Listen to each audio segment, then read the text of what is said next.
चालू केलं आहे. सर्वप्रथम सर्व ताईंना माझा नमस्कार. माझे नाव सौ काशी बाबाजी दळवी, मुक्काम पोस्ट पिंगळी गुडीपूर शेतकरवाडी, तालुका कुडाळ, जिल्हा सिंधुदुर्ग. मी गायत्री स्वयंसहायता समूहामध्ये सदस्य आहे. माझ्या ग्रामसंघाचे नाव सावली ग्रामसंघ, माझ्या प्रभाग संघाचे नाव सिंधू कन्या प्रभाग संघ पिंगळी, त्यातही मी सदस्य आहे. मी उमेद महाराष्ट्र राज्य ग्रामीण जीवनोन्नतीमध्ये कृषी सखी म्हणून कार्यरत आहे. जरा पुढे.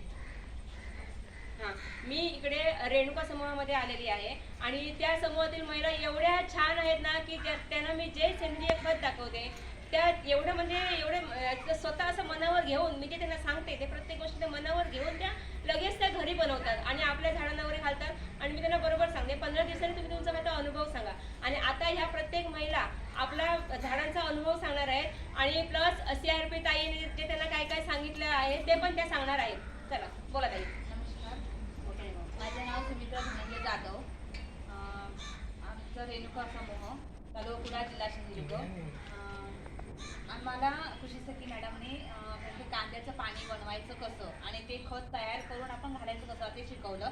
कांदे घ्यायचे, ते 3 दिवस पुसत ठेवायचं पाण्यामध्ये घालून आणि ते 4थ्या दिवशी काढायचं आणि त्याच्यामध्ये आपण 1 पेल्यामध्ये 2 पेले पाणी घालून ते जे कांद्याचं पाणी असतं ते आपण झाडाच्या मुळात ओतायचं असं आम्हाला सांगितलं होतं. त्यामुळे आम्ही तसं ते केलं. त्यामुळे ना आपण फुलझाडांना ते पाणी घातल्यानंतर 15-20 दिवसानंतर झाड एकदम चौठळीमध्ये आणि जी झाडं फुलं देत नव्हती ती झाडं फुलं पण लागायला लागली फळं आणि फळांची झाडं घातलं आम्ही. त्यामुळे ते टॅमॅटो झाडाला घातलेलं होतं. त्यामुळे झाड टवटवीत झालं आणि त्याला टॅमॅटो पण लागले. त्यामुळे असा आम्हाला अनुभव आलेला आहे. आणि मी तुम्हाला कसं सांगितले ते सगळं सांगा तुम्ही. शेणीचं खत बनवायचं सांगितलेलं. शेण आपण ती बनवली जिब्रॅगिक ॲसिड त्याच्यात घालायचं, शेण घालायचं आणि ते पाण्यामध्ये ते 7 दिवस ठेवायचं. त्याच्यानंतर मग ते त्याच्यामध्ये पाणी ऍड करायचं.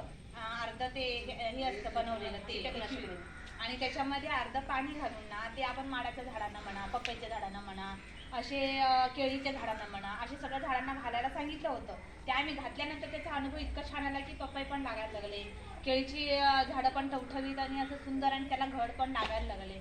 म्हणजे असा आम्ही अनुभव घेतलेला आहे. आणि ते ताई तुम्ही सांगा. नमस्कार. मी सौमित्रा राजू पाटील, मुक्काम पोस्ट पिंगळी, तालुका कुडाळ, जिल्हा सिंधुदुर्ग. रेणुका समूहामध्ये मी सखी म्हणून कार्यरत आहे.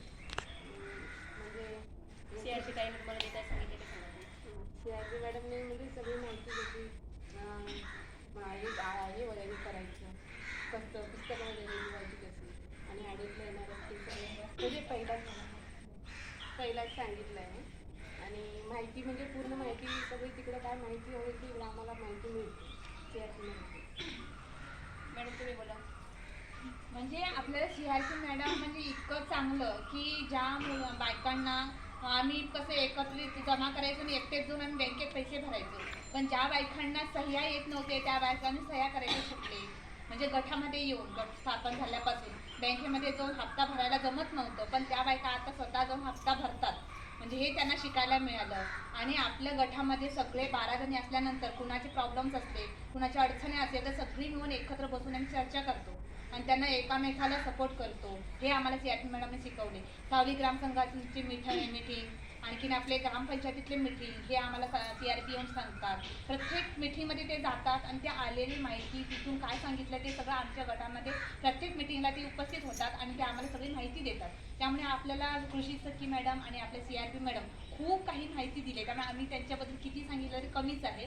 म्हणजे आपल्या CRP मॅडमने कृषी सखी मॅडम त्यांचा आपण मनापासून धन्यवाद करतो सर्व. धन्यवाद सर.